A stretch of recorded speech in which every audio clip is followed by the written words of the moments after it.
Bonjour tout le monde. Bienvenue dans ce cours d'introduction au calcul des incertitudes, pour le cours de physique 5e secondaire. Avant qu'on se lance, évidemment, j'espère que tout le monde a en sa possession son document d'introduction ou son document de préparation des laboratoires, puisque, dans le fond, tout ce qu'on va faire dans cette présentation va s'y rattacher. Donc, évidemment, ça va être votre outil de référence là, pour la présentation qui suit. On va faire des exercices, on va faire des exemples, donc ça va être directement là-dedans que tout ça va se faire. Voilà, on va se lancer et on va faire une petite présentation, dans le fond, des différents éléments que l'on va faire au courant de cette présentation, de ce petit cours-là. Donc, la première des choses, évidemment, on va donner une définition de l'incertitude absolue lorsqu'on travaille en laboratoire. Là. Donc, qu'est-ce que c'est cette chose-là exactement?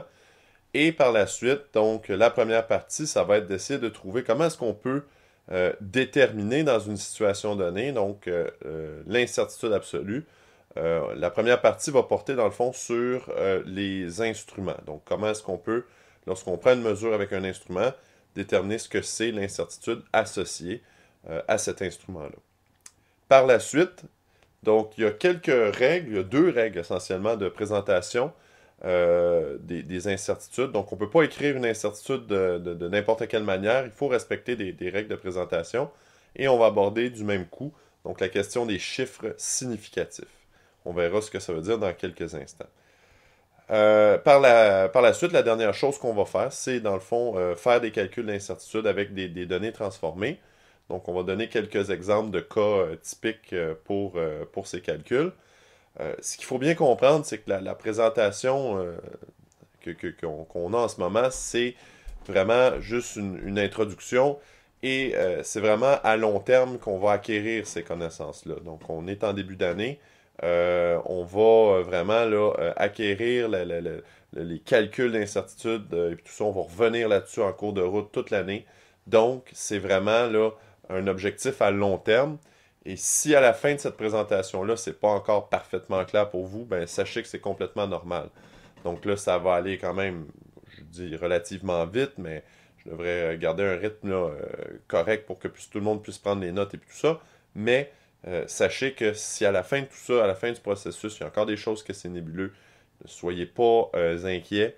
On va revenir abondamment en classe sur ces choses-là. À chaque labo, on va revenir. Et l'objectif, c'est que d'ici la fin de l'année, vous soyez des experts ou des expertes en ce qui concerne les calculs d'incertitude. Donc, commençons sans plus tarder. J'ai mis, dans le fond, dans les différentes diapositives, les pages de référence pour que vous puissiez suivre en même temps, donc dans votre guide de préparation des laboratoires. Donc, toute la section sur les incertitudes, si ma mémoire est bonne, commence à la page 11. Et on a, à cet endroit-là, donc la définition de l'incertitude qu'on dit absolue. Donc, quelle est cette définition? Ben, c'est très simple. C'est l'erreur qui peut affecter la valeur numérique d'une quantité. Lorsqu'on fait des manipulations en laboratoire, on prend des mesures généralement, ben, souvent, on va voir que lorsqu'on utilise un outil, un instrument de mesure quelconque, ben, cet instrument-là n'est pas parfait. Donc, il y a une erreur associée à cet instrument-là. Et ce qu'on va faire dans un premier lieu, dans quelques instants, c'est d'être capable de déterminer donc quelle est cette erreur, quelle est cette incertitude associée à l'appareil, donc lorsqu'on utilise cet appareil-là. Donc, quelle est la précision, ce serait une autre façon de le dire, quelle est la précision de cet appareil-là. Autrement, donc, il y a certains cas lorsque on a un résultat qui possède déjà une incertitude, et ça, on va le voir plus tard, il y a des cas dans lesquels on veut transformer ces résultats-là. C'est-à-dire qu'on veut faire un calcul à partir d'un résultat qui possède déjà une incertitude. Et donc, le résultat final aura lui aussi une incertitude. Et il y a des règles de calcul à respecter à ce moment-là. C'est ce qu'on va faire donc un peu plus tard, toujours à l'aide d'exemples. Autre truc important, c'est que l'incertitude absolue, donc c'est le symbole delta, donc delta majuscule, l'espèce de triangle que vous connaissez du symbole de variation en mathématiques. Et en physique, le symbole delta désigne l'incertitude associée donc à une quantité donnée. Donc, encore une fois, ici, l'objectif, c'est pas de retenir toutes ces définitions-là par cœur. C'est juste pour introduire. Dans le fond, à la plus simple expression, l'incertitude, c'est vraiment l'erreur, c'est vraiment la précision, si on veut. C'est une quantification de la précision d'un instrument ou la quantification d'une précision d'une mesure. Donc, ce qu'on va faire en premier lieu, toujours à la page 11, vous avez un petit tableau, à peu près en milieu de page, qui désigne, dans le fond, les règles les plus élémentaires pour définir l'incertitude d'un instrument de mesure. Donc, il y a deux règles à respecter selon si l'instrument est numérique ou gradué. S'il est numérique, c'est très très simple. Donc, l'incertitude absolue de cet instrument-là, l'incertitude absolue associée à la valeur que vous mesurez, c'est toujours la plus petite valeur que l'écran peut afficher. On va voir ça dans quelques instants, là, quelle forme est-ce que ça prend. Pour ce qui est des instruments gradués, donc il y a deux cas. On a un cas où des graduations seraient très rapprochées. À ce moment-là, on va prendre la plus petite graduation de l'échelle. Ou encore des cas où les graduations sont suffisamment espacées. À ce moment-là, on prendra donc la moitié de la plus petite graduation de l'échelle. Dit comme ça a l'air complètement abstrait. Là. On ne peut pas vraiment voir dans quel cas est-ce qu'on va utiliser la première ou la deuxième règle. Mais encore là, avec les exemples, vous allez voir dans quelques instants, ça va être, je pense, relativement clair. Donc, allons-y. Vous gardez en tête ces deux règles-là. De toute façon, on va y faire référence dans quelques instants. Et à la page 12 de votre document, vous avez un tableau avec une panoplie d'instruments qu'on retrouve dans un laboratoire de sciences. Et on va donner quelques exemples. On ne remplira pas tout le tableau, mais on va traiter de quelques-uns des cas que l'on a là, dans le tableau. Donc, des instruments communs du laboratoire. Et on va voir, dans le fond, laquelle des règles s'appliquent dans chacun des cas. Le premier instrument, c'est le cylindre gradué de 10 ml. J'ai mis ici une image. J'essaie de trouver l'image en plus haute définition possible pour que ce soit le plus évident, le plus clair possible au niveau des différentes graduations. La première chose que l'on constate, si on utilise un cylindre gradué de 10 ml, c'est que les graduations sont très rapprochées. Et j'en parlais il y a quelques instants. Qu'est-ce que ça veut dire très exactement, cette chose-là? C'est que si je voulais faire une lecture, je vais essayer de dessiner ici le ménisque qu'on obtiendrait dans un cas d'un cylindre gradué très rapproché. Donc, je vais prendre mon crayon ici et je vais simplement aller dessiner un ménisque, par exemple, je ne sais pas moi ici, quelque chose qui ressemblerait à, voilà, quelque chose comme ça ici. Voilà. Donc, imaginons que ça, c'est mon ménisque et j'ai vraiment là, le niveau de l'eau, si vous voulez, là, arrive définitivement à cette hauteur-là. Il serait très difficile pour moi, dans le fond, de faire la différence entre la première et la deuxième graduation auquel là, le ménisque touche. Évidemment, on a toujours la règle d'aller chercher le point le plus bas du ménisque. Là, mon dessin n'est pas parfait, mais bon, on pourrait supposer là, que ce serait la graduation, dans le fond, inférieure qui serait là, celle qui serait retenue ici. Le fait est que, dans le fond, il y a très très peu d'espace entre les deux graduations. Je ne peux pas arriver et dire très clairement mon ménisque ne se situe pas sur la première ni sur la deuxième graduation. Il se situe directement entre les deux. C'est trop petit. Il y a trop un petit espace dans ce cas-là. On va voir dans quelques instants, dans d'autres situations, on va voir que les graduations sont très espacées. Donc là, ça va être clair que la mesure se fait directement entre deux graduations.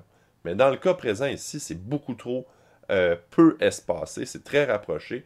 Donc, à ce moment-là, on ne peut pas dire là, que je peux vraiment être entre deux graduations.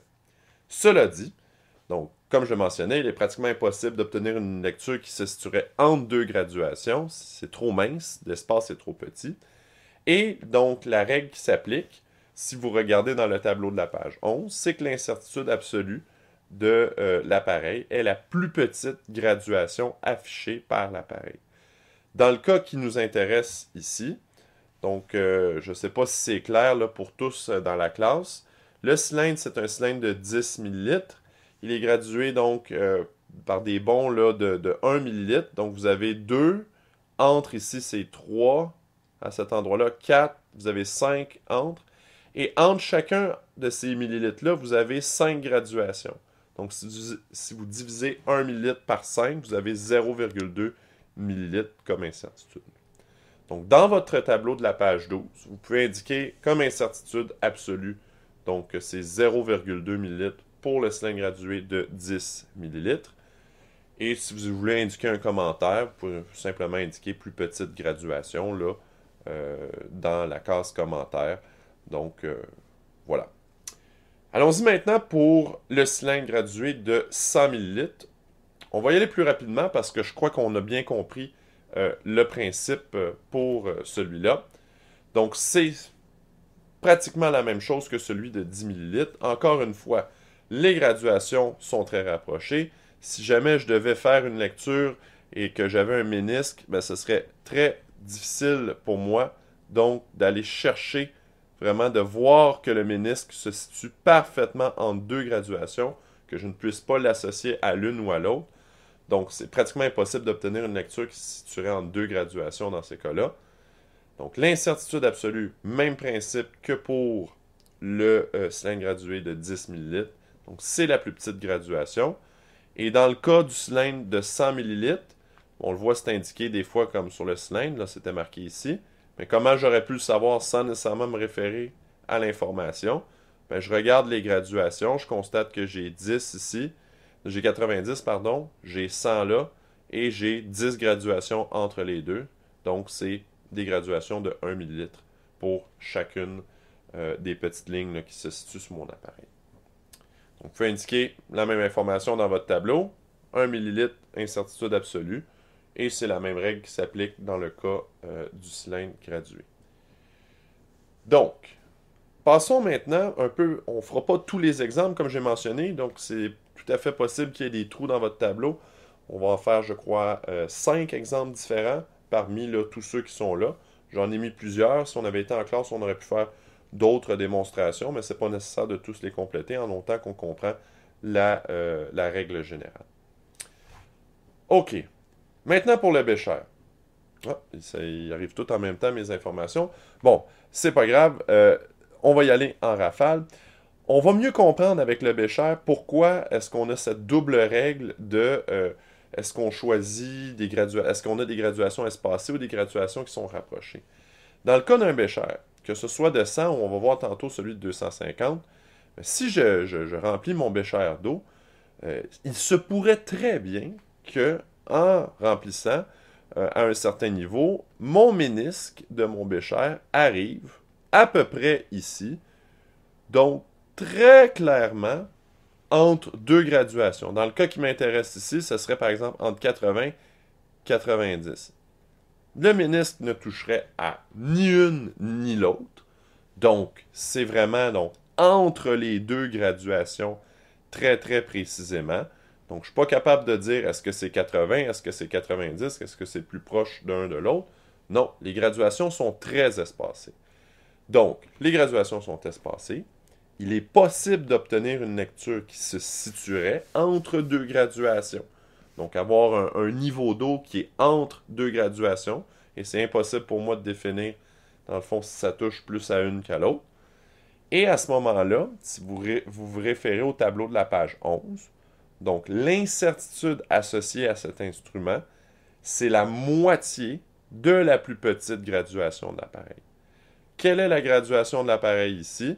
Donc, si on regarde, on a des bonds de 20, ensuite on va à 40, donc entre les deux, on a 30, on a ensuite 50, ainsi de suite. Donc, c'est des bonds de 10. Donc, la moitié, évidemment, de 10 millilitres, c'est la raison pour laquelle notre incertitude, elle est de 5 millilitres. dans ce cas-là. Donc, voilà pour le Bécher de 100.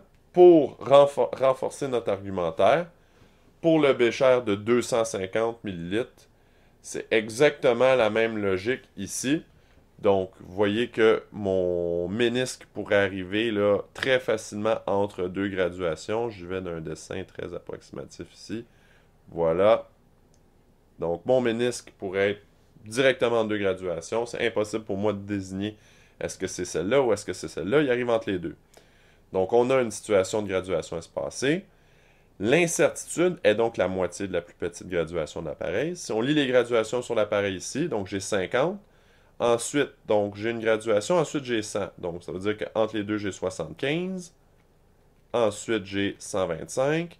Donc, ce sont des graduations à chaque fois de plus 25 millilitres.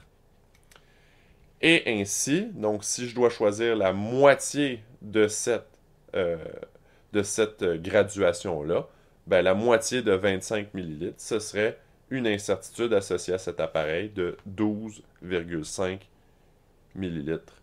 Donc, pour le Bécher de 250. Voilà. Donc, avec les cylindres gradués et les Béchers, on comprend un peu mieux pourquoi dans certains appareils, qui sont des appareils gradués, est-ce qu'on a cette double règle qui s'applique? Parce que, selon les situations, ben, ça diffère. Est-ce qu'on a une lecture qui peut se faire entre deux graduations ou pas? Et ce sera la même chose pour vous en laboratoire. Donc, ce sera de voir, selon la situation, est-ce qu'il faut appliquer la première ou la deuxième règle? Et ça, c'est vraiment en regardant l'appareil, en regardant ce que vous avez à mesurer. Voilà. Passons maintenant à la balance électronique. Je crois que celle-ci, dans votre tableau, se situe presque à la toute fin. Donc, balance électronique, vous aurez compris que c'est un appareil numérique.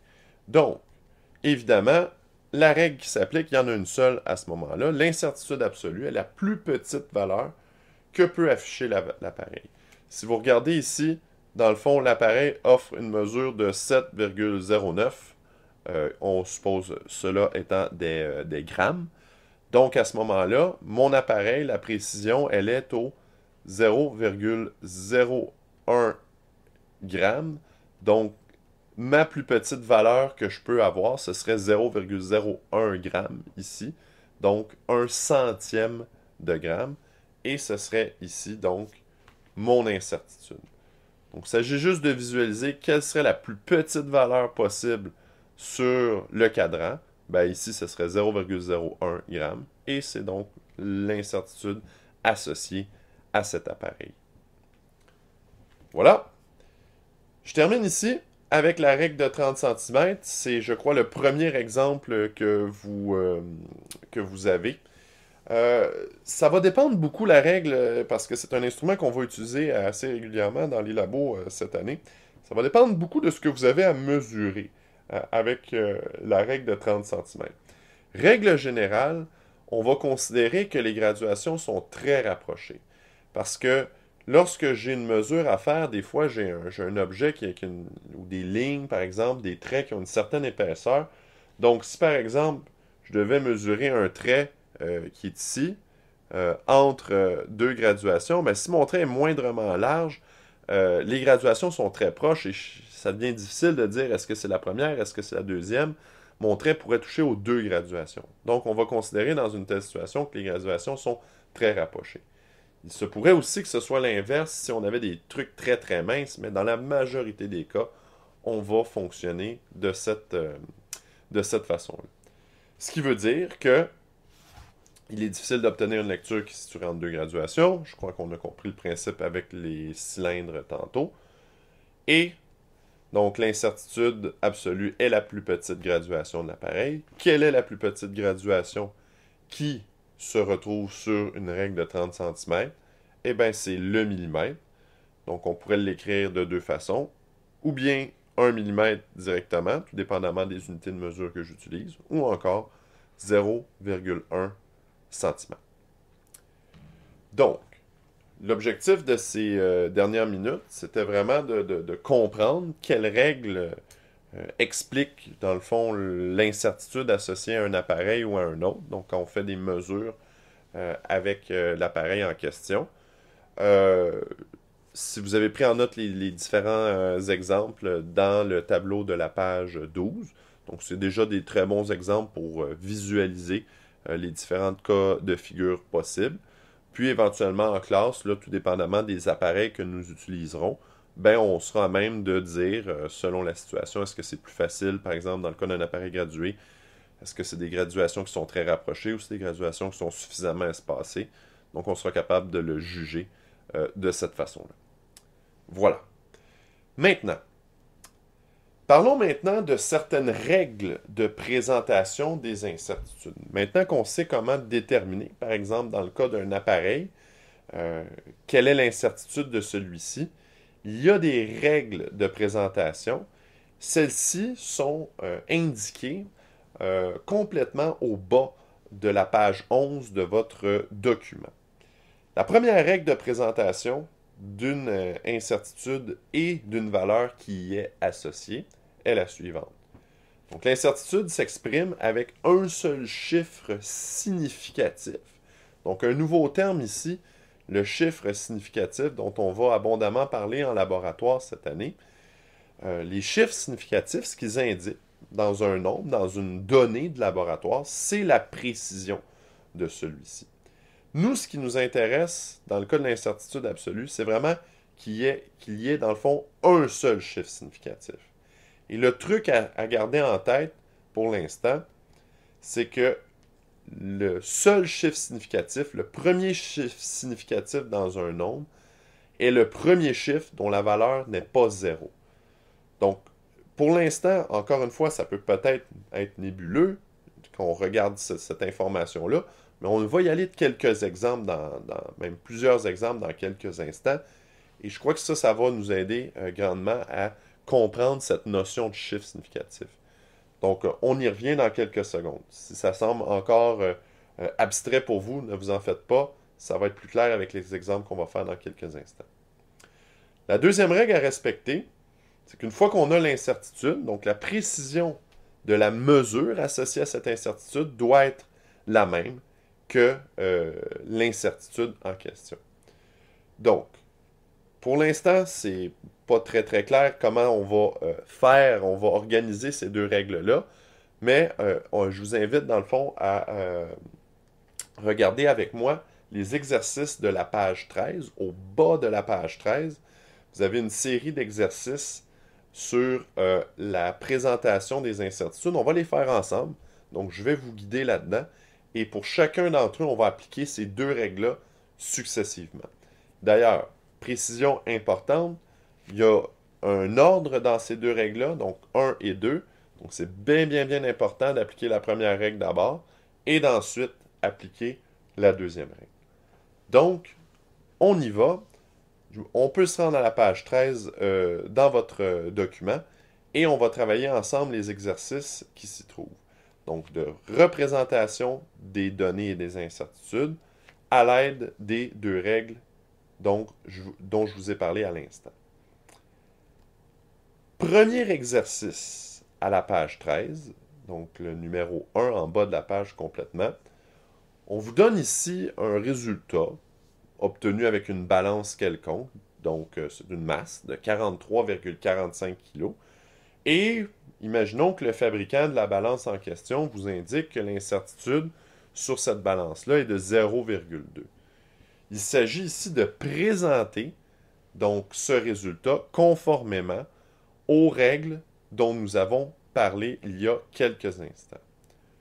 Première règle à discuter, c'est le fait d'avoir, pour l'incertitude, un seul chiffre significatif. Rappelez-vous de la définition que je vous ai donnée il y a quelques instants.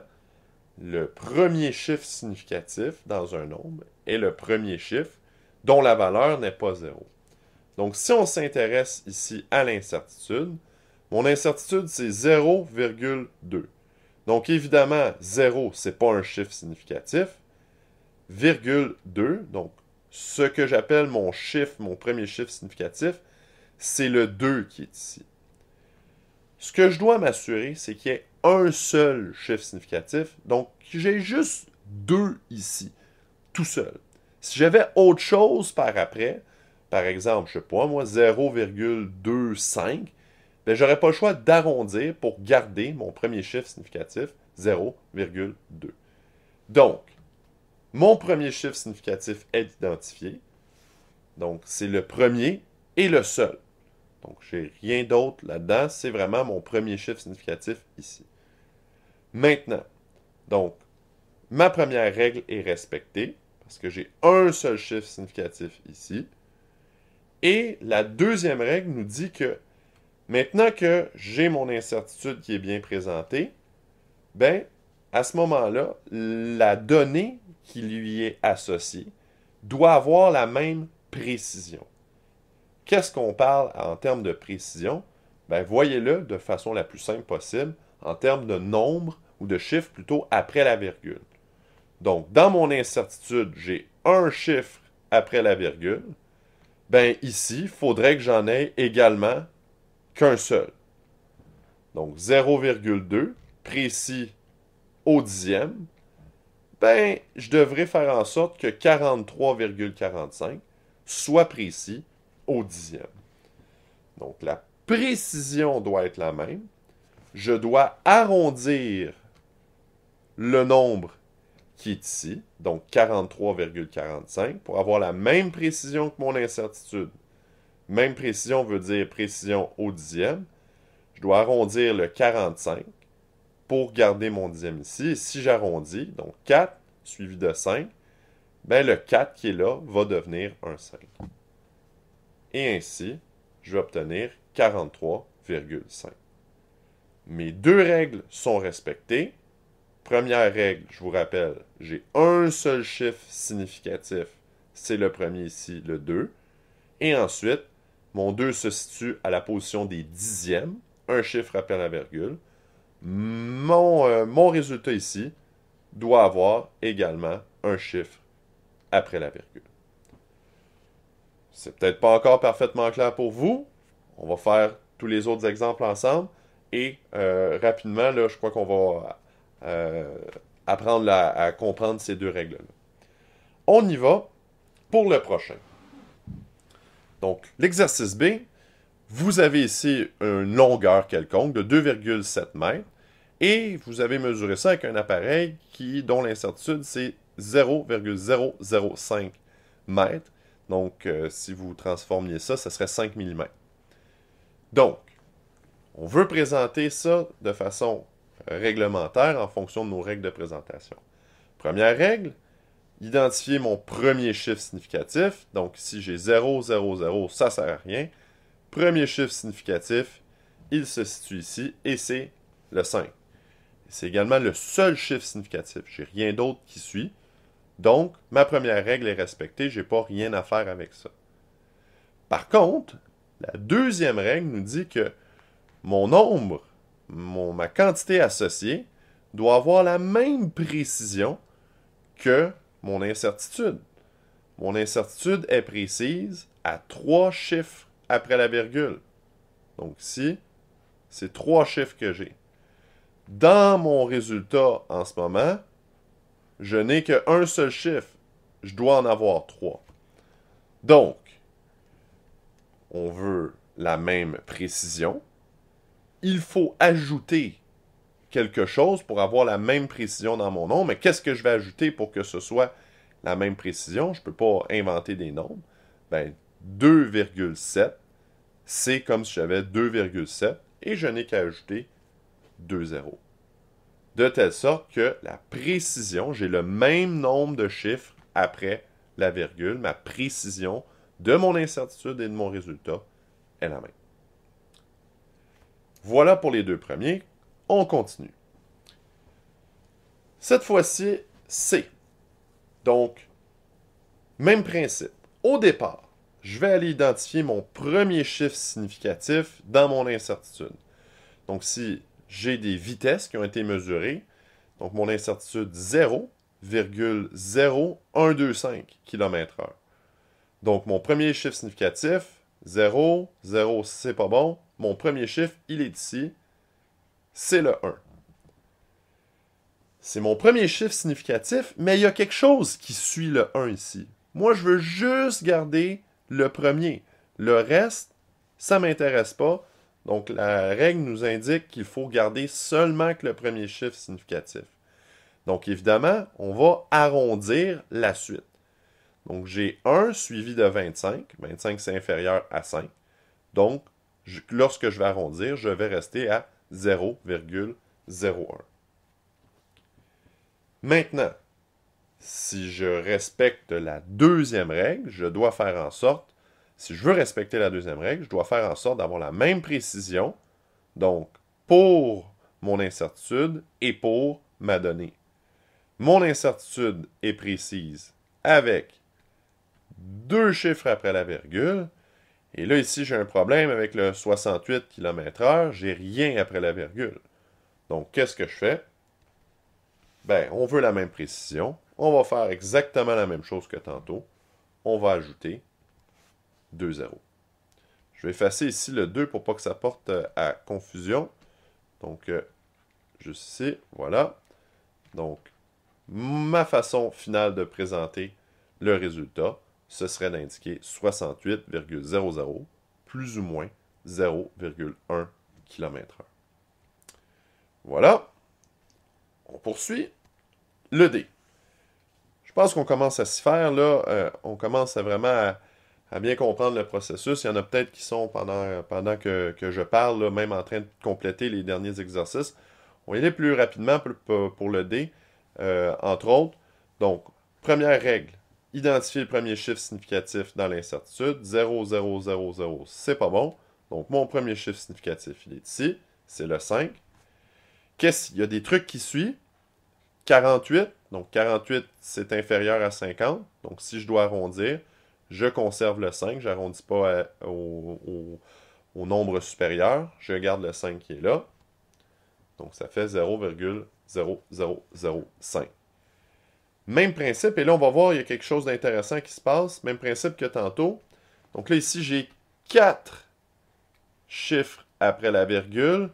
Dans ma donnée ici, je veux conserver 4 chiffres après la virgule. C'est la deuxième règle. Même précision, incertitude et la donnée.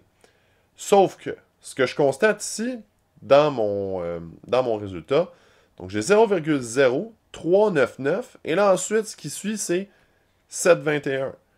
Donc, je dois arrondir ici pour avoir la même précision, mais lorsque j'arrondis, c'est quelque chose qui peut arriver, donc lorsque je vais arrondir, qu'est-ce qui se passe? Ben, à ce moment-là, je constate que le 399, ben, ça devient, dans le fond, puisque c'est 721 qui suit, je dois arrondir au supérieur, donc 0,0400. Et dans les deux cas, j'ai 4 chiffres après la virgule.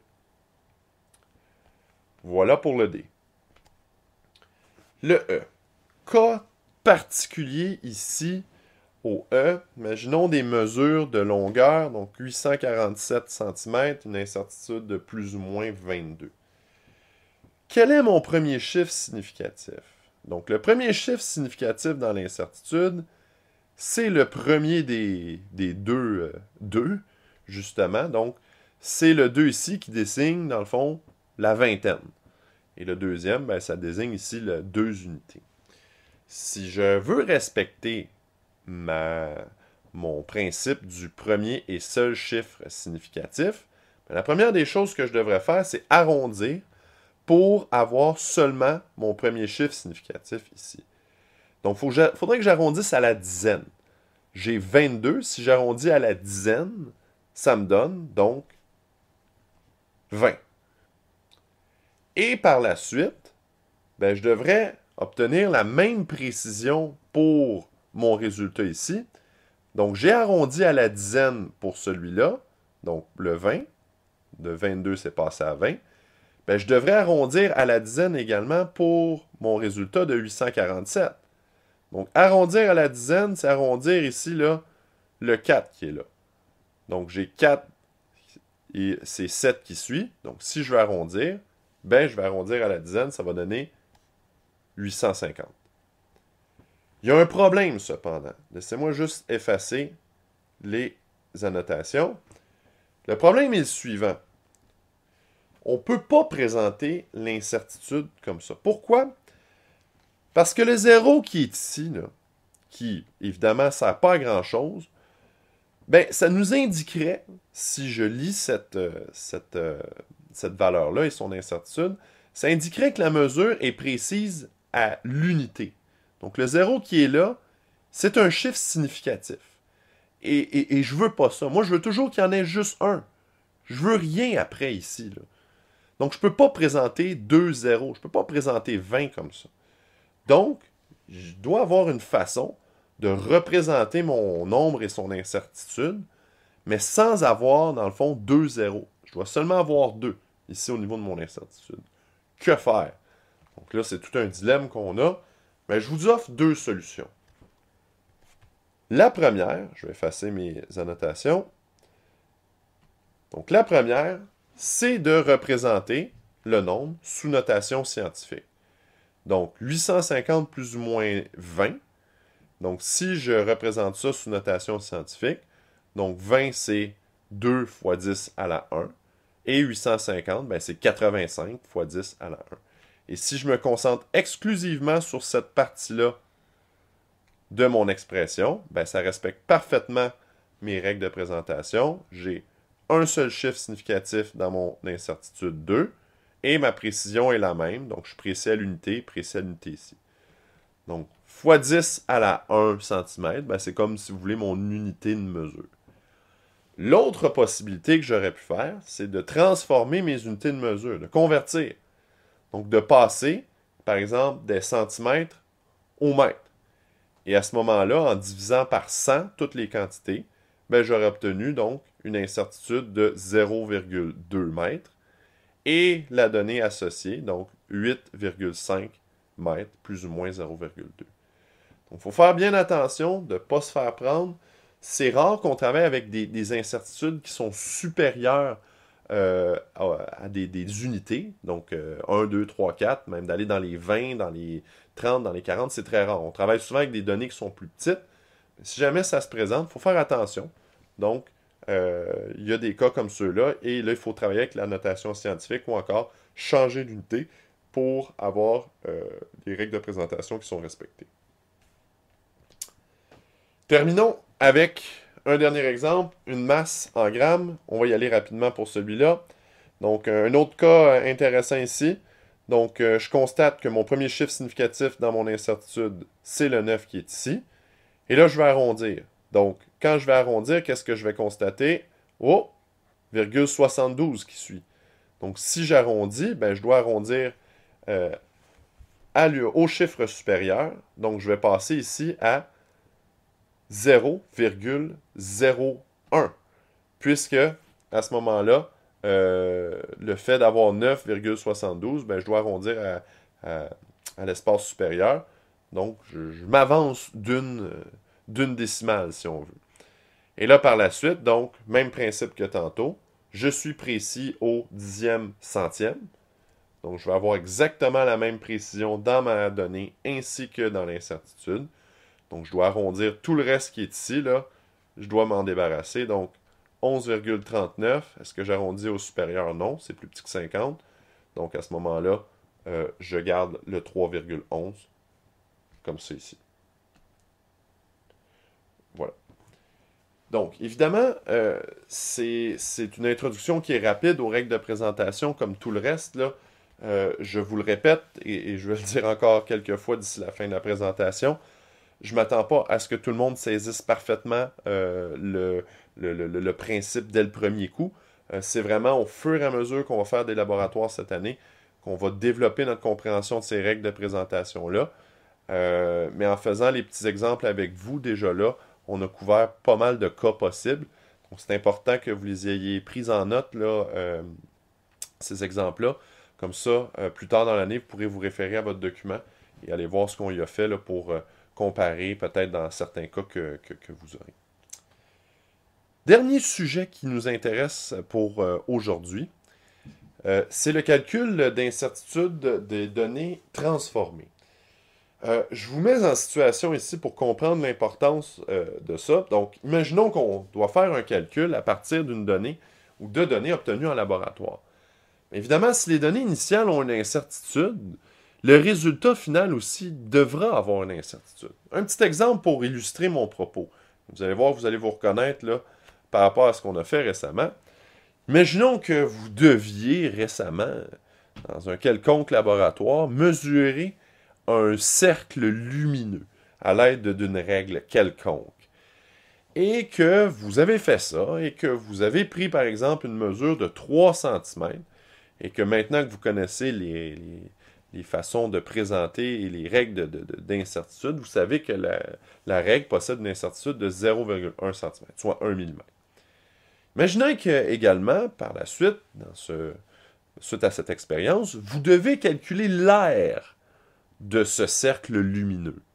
Donc, évidemment, vous aurez à faire un calcul mathématique, c'est-à-dire donc faire l'aire d'un cercle, pi fois le rayon au carré, donc de faire pi fois 3 cm à la 2. Le problème, c'est que 3 cm, ce n'est pas une mesure absolue. C'est une mesure qui a été prise à l'aide d'une règle. Donc, ce n'est pas une mesure parfaite, ce n'est pas une mesure précise à 100%. Cette mesure a une incertitude. Donc, le résultat de l'aire qui en découle, ben, lui aussi aura une incertitude. Donc, 28,27, c'est le résultat de pi fois 3 à la 2. Mais il y a une incertitude liée à ça, puisque mon rayon sur lequel je me suis basé pour faire mon calcul d'air, lui, au départ, avait une incertitude. Et là, la question qui tue, c'est comment est-ce qu'on va faire pour calculer l'incertitude de cette nouvelle donnée-là? Il n'y a pas d'appareil de mesure qui est en jeu, contrairement aux autres situations. Donc, comment est-ce que je vais faire ici? Eh bien, ça va dépendre de l'opération mathématique effectuée. Il y a un tableau à la page 13 de votre document. Je ne le présente pas ici dans ce petit vidéo. Parce que, bon, le tableau, je ne vais pas passer beaucoup de temps à essayer de l'interpréter de long en large. Ça peut devenir mélangeant si on commence à s'intéresser à toutes les formules qui sont présentes. Donc, ce que je vais faire, c'est qu'on va travailler à partir d'exemples toujours. Et en faisant les exemples, je vais, par le fait même, vous donner les informations sur comment est-ce que l'on travaille justement avec les calculs d'incertitude sur des données qui sont transformées. Donc, on reviendra au tableau à la page 13, mais sachez que dans les prochaines minutes, quand je vais vous parler de différents calculs, je fais directement référence aux informations qui se retrouvent dans ce tableau-là. Donc, vous allez vous rendre à la page 14 de votre document. C'est la dernière page de votre document. Et il y a là plusieurs exemples. On va faire les 4 premiers ensemble. Ça va être la fin de la dernière étape de notre petit cours d'aujourd'hui. Donc, on va faire les 4 premiers exemples ensemble. Et comme je le mentionnais, en même temps, ben, ça va nous permettre d'apprendre comment est-ce qu'on fait un peu pour calculer ces choses-là. Donc, voilà. Premier exercice, à la page 14. On s'imagine un labo où j'ai 2 distances, donc ou 2 longueurs, 35,67 mètres et 17,935 mètres. Ces distances-là ont été prises avec des appareils différents, donc j'ai 2 incertitudes différentes pour les 2 appareils. Et pour une raison ou pour une autre, je dois faire la différence de ces 2 résultats-là. Donc je veux soustraire les 2 résultats. Donc tel qu'indiqué tantôt, évidemment, la première étape, ben, c'est de faire l'opération mathématique et on va soustraire les 2 longueurs. Donc, 35,67 mètres. Donc, ça, c'est ma première longueur qui est ici.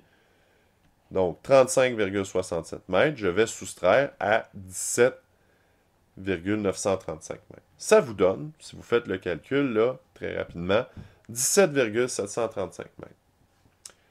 Par contre, ce résultat-là, il n'est pas précis à 100%. Pourquoi? Ben parce que les 2 résultats, les deux données à partir desquelles on a calculé ce résultat-là avaient elles-mêmes des incertitudes.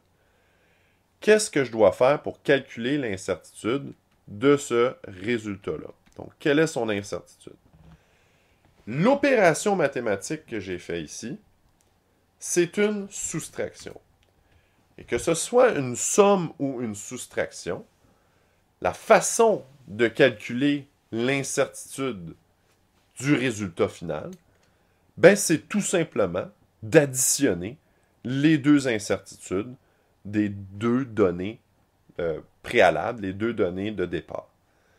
Donc, ma première incertitude pour ma première donnée, 0,04 mètres. L'incertitude pour la deuxième donnée, 0,07 mètres. Et donc, si j'additionne les deux, j'obtiens une incertitude totale de 0,047 mètres, qui serait donc l'incertitude associée à la soustraction que j'ai faite plus tôt. Juste pour être bien rigoureux, on va appliquer évidemment nos règles de présentation sur ce résultat-là. Donc, est-ce que ma première règle est respectée? Non, parce que mon premier chiffre significatif, c'est 4 ici, mais il n'est pas seul. Ensuite, il y a 7. Donc, à ce moment-là, je veux conserver le 4 ici. Je vais arrondir donc, à 0,05 mètres. J'ai une précision donc de 2 chiffres après la virgule. Je vais avoir la même précision ici. Donc, 0,735, je dois arrondir. 735, si je veux l'arrondir, évidemment, pour garder deux chiffres après la virgule, ça va être arrondi à 7,4. Voilà. Excellent. Donc, cette première règle-là, lorsqu'on a des additions, des soustractions, c'est plutôt simple. Vous allez voir, là, il y a les cas suivants là, sont un petit peu plus complexes. Là. Le prochain et le dernier, là, c'est quelques calculs plus compliqués. Mais pour ce qui est de l'addition, de la soustraction, c'est relativement simple. Deuxième calcul type, donc toujours à la page 14. Imaginons ici que j'ai deux masses en grammes et que je devais, pour une raison ou pour une autre, donc multiplier une masse de 6,702 grammes par une autre masse de 9,18 grammes. Évidemment, ces deux masses-là ont une incertitude. Imaginons qu'elles ont été pesées avec deux balances électroniques différentes. Et dans un calcul quelconque, là, pour une raison quelconque, je dois multiplier ces deux masses-là.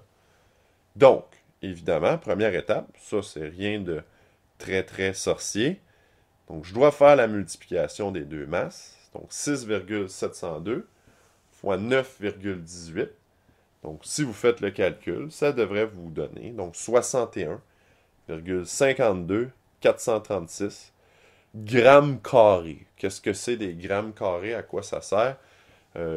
C'est un exemple complètement fictif. Là, je ne crois pas qu'il y ait des unités là, en sciences qui soient des masses au carré. Bref, si vous en connaissez, vous m'en ferez part. Je vais être ravi de vos découvertes. Mais dans le contexte qui est ici, là, on s'en préoccupe pas trop. C'est vraiment juste un exemple là, tout à fait là, théorique. Bon, évidemment, ça serait bien le fun si la suite serait très simple, tout aussi simple. Si on y allait d'un raisonnement par induction par rapport à ce qu'on a fait au départ, c'est-à-dire qu'on suit la logique du premier exemple, ben, on aurait tout simplement qu'à multiplier les deux incertitudes associées à nos deux mesures et le tour serait joué. Malheureusement, c'est vraiment le mot, c'est plus compliqué que ça et on va essayer de démystifier tout ça à l'instant. Donc la règle est la suivante.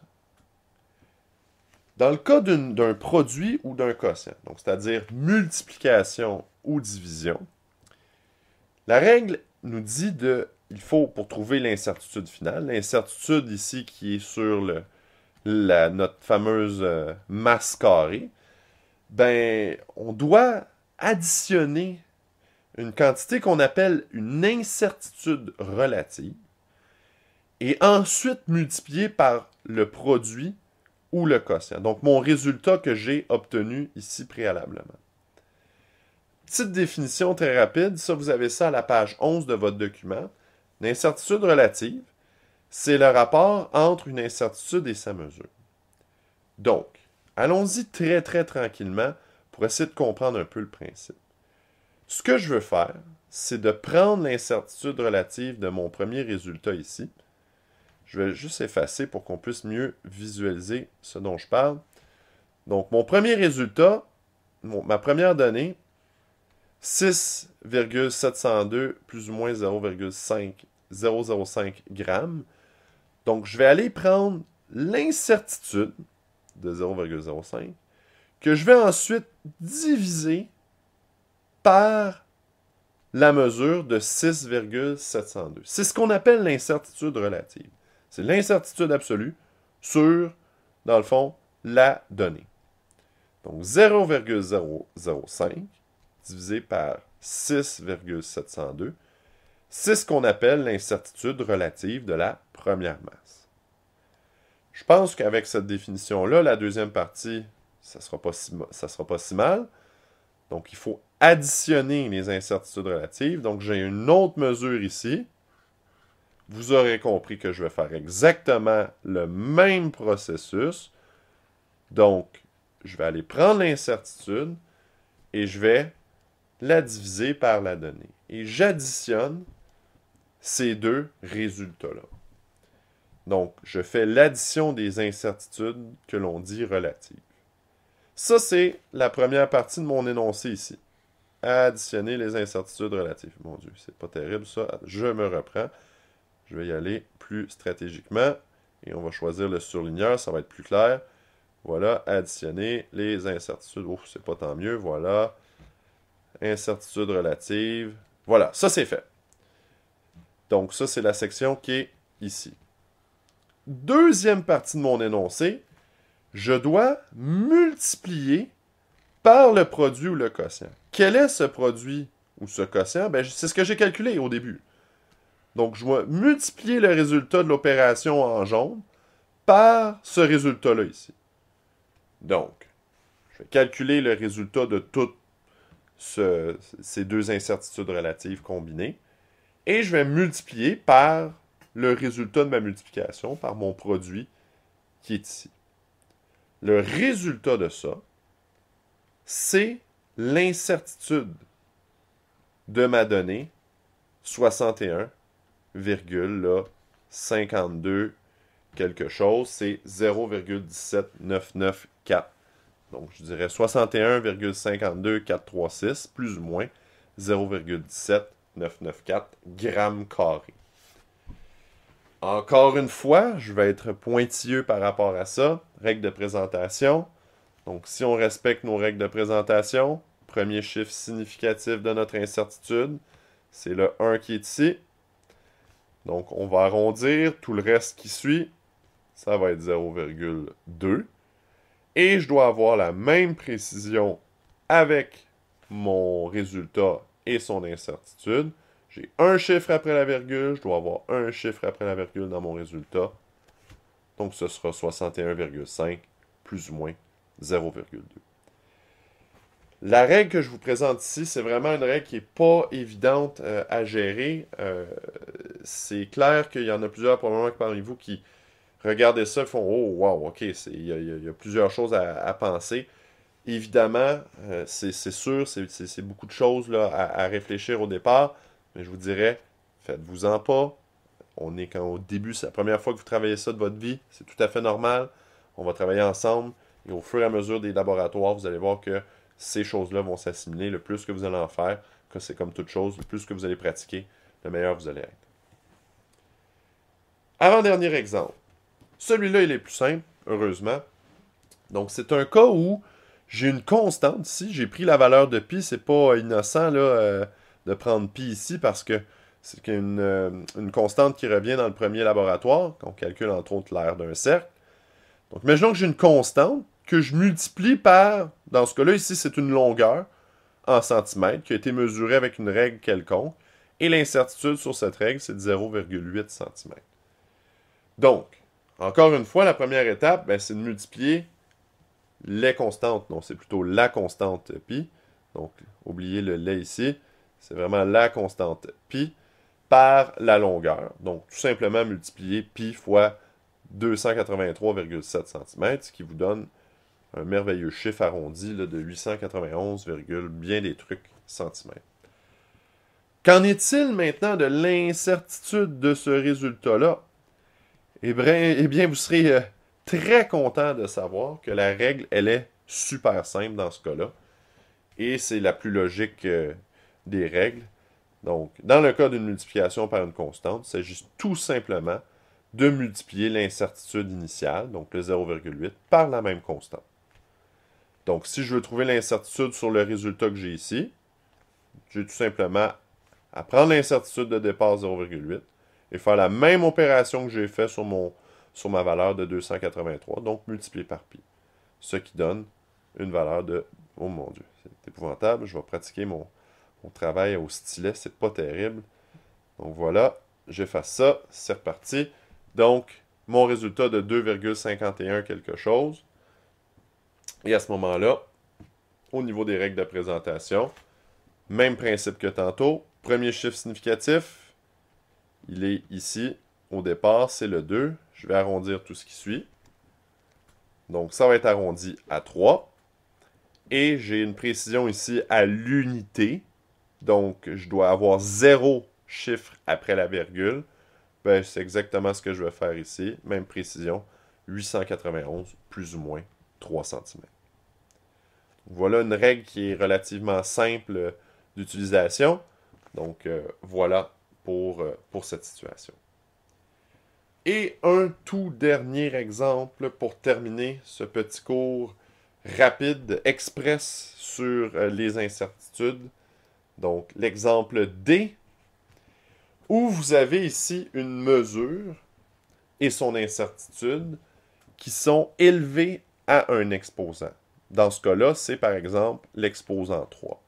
Vous voulez un exemple concret de ce que ça pourrait être dans ce cas-là? Ben, imaginez qu'on a mesuré un côté d'un cube avec une règle très très précise à 0,006 mm et qu'on cherchait le volume. Ben, il faudrait que, dans le fond, je prenne la mesure de 0,567 mm et que je l'élève au cube tout simplement.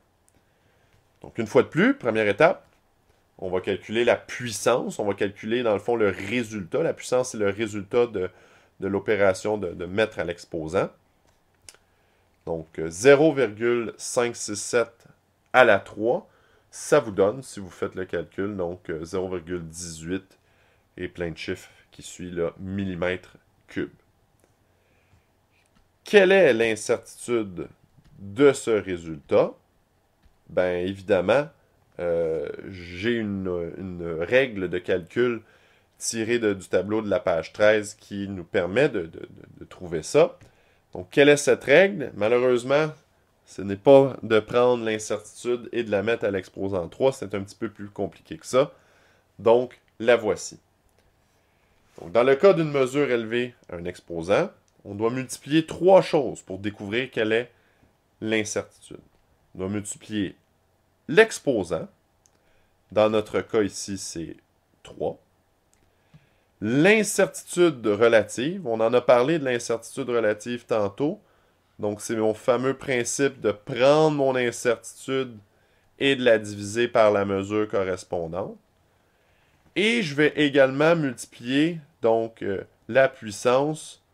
Je vais essayer de faire un symbole différent pour chacun. Donc, la puissance, c'est le résultat que j'ai calculé ici il y a quelques instants. Donc, je veux multiplier ces 3 éléments-là et ainsi, donc, c'est ce qui va me permettre de calculer l'incertitude. S'il y en a qui se posent la question, parce que je suis pas mal certain qu'il y en a qui se le posent depuis le début, ça sort d'où ces règles de calcul-là? Ça provient dans le fond de mathématiques qui sont un petit peu plus élevées que notre bagage actuel. Ça provient des mathématiques qu'on dit le calcul différentiel. Bref, c'est quelque chose que vous apprendrez si vous poursuivez vos études dans ces domaines-là au cégep. Mais tout ça pour dire que si jamais il y en a qui ça intéresse de connaître davantage, bien que c'est un peu drabe comme sujet, ben vous viendrez me voir, ça va me faire plaisir de vous expliquer la logique derrière tout ça. Bref, donc allons-y avec la règle de calcul pour l'incertitude. Donc on multiplie l'exposant. Quel est l'exposant en question ici? Ben c'est l'exposant 3. Donc 3.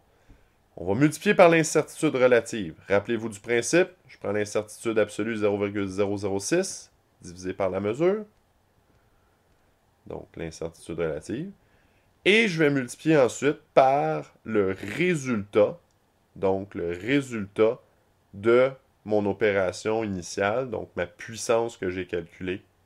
0,1822. Et tout ça, combiné ensemble, me donne l'incertitude, donc que je recherche ici, 0,0057 et des trucs qui suivent.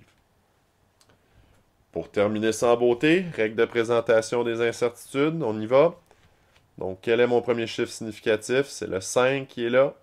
Tout ce qui suit, je vais l'arrondir. Donc, vous ne serez pas surpris de voir qu'on va arrondir à 0,06.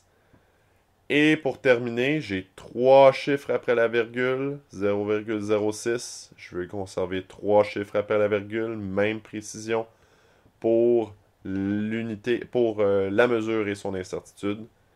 Donc voilà, on va arrondir, ce qui donne 0,182 également. Ouf! Donc, c'est beaucoup d'informations, évidemment, à intégrer d'un seul coup. J'en conviens, je répète, le principe ici, c'est on est au tout début de l'année. C'est le point de départ. Donc, c'est normal qu'à la fin là, du cours, à l'instant, vous ne soyez pas parfaitement à l'aise avec toutes ces choses-là. Donnez-vous une chance. Donnez-vous la chance de faire d'autres laboratoires cette année. Évidemment, lorsque nous travaillerons au cours des prochains jours, encore une fois, sur le présent laboratoire, ben, on verra comment tout ça s'intègre. Et c'est vraiment, là, comme on dit en anglais, un work in progress. C'est-à-dire qu'il faut se donner du temps, il faut apprendre à travailler avec ces règles-là. Et au début, c'est très nébuleux, mais plus que l'année va avancer, vous allez développer votre aptitude à travailler avec celle-ci. Et je suis certain qu'en bout de ligne, là, vous allez être des pros des incertitudes, là, j'en suis convaincu. Donc voilà, donc ça conclut notre petit cours pour aujourd'hui. Et on se revoit très bientôt.